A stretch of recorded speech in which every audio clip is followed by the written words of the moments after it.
সালাতে দোয়া কবুল হয়। সালাতে দোয়া কবুলের 3 জায়গা।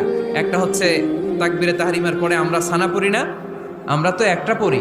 আল্লাহর হাবিব সুন্নাহ এবং নফল নামাজে আরো পড়তেন সানা, ওই দোয়া কবুল হয়। 2 নম্বর জায়গা সালাতে সেজদায় পড়ে দোয়া করলে কবুল হয়। আকরাবু মা ইয়াকুনুল আবদু মির রাব্বিহি ওয়া হুয়া সাজিদ ফাকসিরু ফীহি দুআ। বান্দা যখন সেজদায় লুটিয়ে পড়ে বান্দা আল্লাহর সবচেয়ে কাছে চলে যায়। এটা কিন্তু বিশ্বনবী বলে সেজদাটা তোমার রবের কুদরতি পায়ের উপরে পড়েছে। সেজদায় পড়ে দোয়া করেন। সালাম ফিরানোর আগে বিশ্বনবী দোয়া করতেন, লা ইউসাল্লিমান্না আহাদুকুম হাত্তা ইয়াতাআওয়াযা মিন আরবা'a।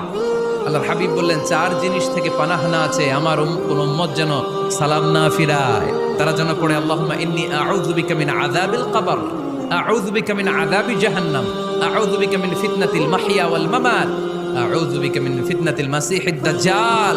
আল্লাহ কবরের আযাব থেকে বাঁচাও, আল্লাহ জাহান্নামের আগুন থেকে বাঁচাও, আল্লাহ জীবন